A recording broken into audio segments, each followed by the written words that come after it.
On behalf of Black women and children in diaspora, I want to send out this message to our Black men living in diaspora, Black male immigrants.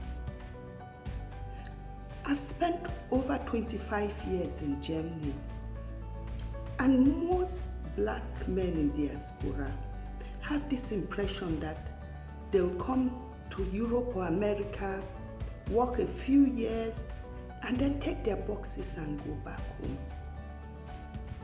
But the truth of the matter is that most Black men I've seen going home have been going home inside the box and not with their boxes. Most of us end up growing into an old age here and dying here. So it's very important that we change our attitude to our life in diaspora. And without the men leading this cause, we are doomed to fail. People perish for lack of knowledge, and because they have rejected knowledge, I have rejected them. That's a citation in the Bible. Not only that, God went on to say that the children will suffer for it. So, because our men have rejected the knowledge needed to cater for us in diaspora, our children, we are suffering. What is this knowledge that men have rejected? Most of our men don't have this knowledge, or at least let's say they fail to acknowledge that we are not living in our natural habitat. Even animals thrive better in their natural habitat, but we are outside our habitat. And they fail to acknowledge that when you are living outside your natural habitat, you should be able to adapt to that habitat to survive. That's the first aspect. And secondly, they fail to acknowledge, obtain that knowledge that we are living in a racist environment. See, you may live in a country thinking you are living in the civilized world. You may believe that they have fundamental human rights. But those fundamental human rights, they were never made for you and me. They were never made for the Black man. Most countries that adopted the fundamental human right, all men are born equal. They were not thinking of the Black man. Even when Thomas Jefferson in America, when they had their Declaration of Independence, Constitution, all men are born equal, Jefferson wrote books where he made it clear that he wasn't referring to the Black man when he said all men are born equal. That Black people are unfortunate because of their color and lack of thinking capacity. And that the only solution to this problem is the extinction of one race. Please acquire knowledge and be wise. There have been a lot of theories in science. Darwin's theory, I've discussed this in one video. Many of these theories suggest that the solution to the problem is the extinction of one race. Madison Grant wrote a book, The Passing of the Great Race, to prove that Black people are not humans and calling for the extinction of one race. This was the book that Hitler used as his Bible in Germany to get rid of the Jews. Even in Germany where I live, I sat in a law lecture And the professor was trying to tell the students that those fundamental human rights in the Constitution do not apply to immigrants. Please acquire knowledge and understand that we are living with people that only saw the use of us as labor tools. And the moment we are no longer useful, they wanted to get rid of us. And they're still planning to get rid of us. Nothing has changed. They are just being more diplomatic about it. So now you know that we live in an unfriendly environment and that this habitat is not favorable to us. What are you men doing to protect yourselves, your wives, and your children? We can never really become a great people in diaspora if we don't have our families together. And so that's the first point I want to touch on, the family. In the past, many African men came to diaspora out of the need for documents. They married women there or had children there. But you know what? African men have started doing the same thing to African women too. A lot of our brothers out there are misusing African women for papers and not even caring about raising a family. It was wrong when you did it to white women, and it's still wrong you are doing it to black women. Some of you are even bringing wives from Africa, having children here, but having a hidden agenda of how when the money is okay and you get older, you are going to go back, marry another wife, and start a real family back home, a family that your people can see. It's happening now. For those young ones of you that say, no, not in our generation. Yes, when we were in our 20s and 30s, we thought so too. But now in my age, many of our African women here in my age, their husbands have another wife back home. That's the reality. As a man, I don't want to condemn having a second wife. That's not what this video is about. But as a man, even if you have as many wives as possible, are you not going to take care of those wives? Why can't you take care of your family in diaspora? See, a man is meant to be a provider and a protector. And in this modern day, a lot of things have changed. Women are working too. A woman can even be earning more than a man. But nothing changes the fact that she's still your helper. She is helping you. It is your responsibility as a man to build a family, nurture a family. No matter how much your wife is earning, she's helping you. It's your responsibility. You should keep that family intact.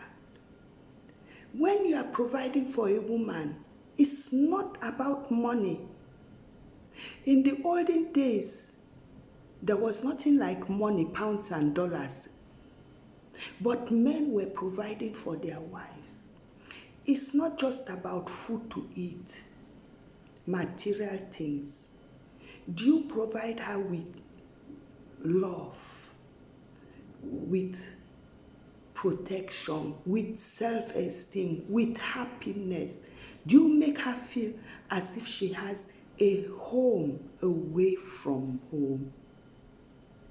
Do you provide your family with discipline? Do you teach your children what they need to know to survive in this society? Do you teach your children what they need to thrive in this society? Do you raise your children in the way of God? Do you protect your family? Protect them against the racism. Ensure that your family gets equality and justice. That your wife is happy in the home. A lot of us women here, we're very unhappy and very frustrated. Not just because some women are at home, doing all the work alone. You men keep saying, oh, in Africa, it's the duty of a woman. But in Africa, women have a lot of house help or family relations, people helping. Here, the woman is doing it all alone, and she's isolated. Doesn't have her family around her and friends. So you need to be more than a husband to your wife. You need to be a family. You need to be her friends, a partner. Your wife should be happy for you to come home, waiting for you to come home to cheer up her day. Don't you realize that only a strong family can build us a strong community? Only when the family is intact, the wife is happy, can the children also be intact and happy. So this is something I'm really appealing to our men to really look into this family life. Look into the way you treat your wives. It's not just about love, partnership. There's so much more. It's about thriving. It's about your future. Your wife is helping you to create a future generation. And of course, you want a future generation that will bring you progress. And this brings me to the second aspect of it, the community. Remember I said before that animals thrive better in their natural environment. Now, since we are here in a different habitat, and we're trying to adapt to that habitat. Some of you come here, you just want to adapt, be successful for yourself. But you're not thinking of creating a natural habitat where you are. Don't you realize that no matter who you think you are not better than your community? There are some countries and some places where this is a bit better. But in many countries in diaspora, we don't have strong black communities and we don't have black leaders. We have a lot of cultural groups, non-governmental organizations. Yes, they're important for presenting and preserving our culture, but we need a strong black community. That means communities that are united, not that you have one country like Nigeria or Ghana, then in one town you can have up to 10 different meetings. That's good, but come together under an umbrella. Be a force to be reckoned with. Normally, when the government is doing things that affect you, they have to consult with you and ask you. But this is not happening in most countries because we don't have a black community representing us. We don't have strong black communities.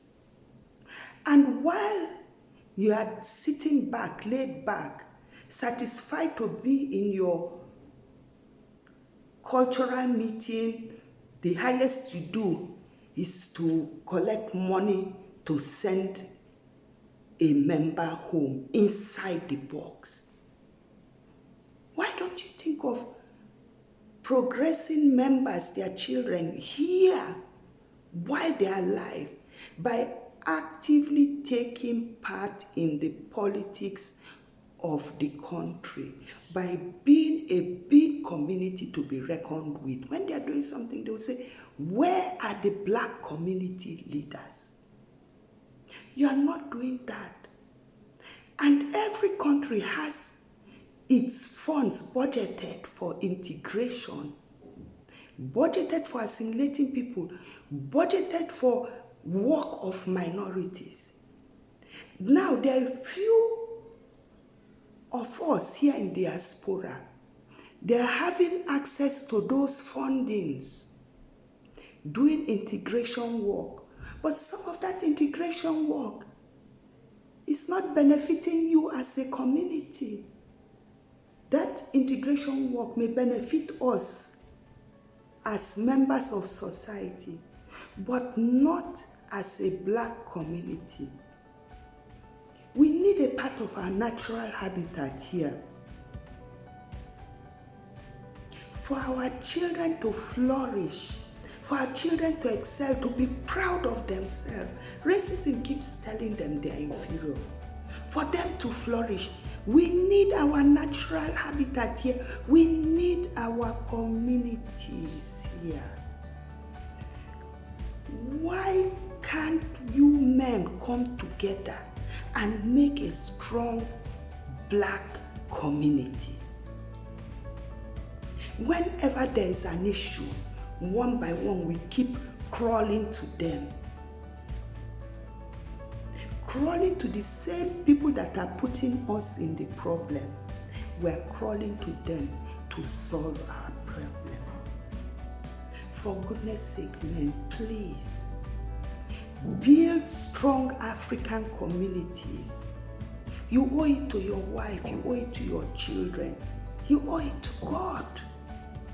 Build strong African communities and build strong families. Discipline yourself to head families and be leaders. Any man that cannot discipline himself, discipline his family, cannot lead. The highest test of a man as a man and his leadership qualities are the ability to lead his family. So please, men, lead your families and build strong black communities. And let leaders arise out of these communities to help gain for us equality and justice, so that our children do not go astray and get lost in this system.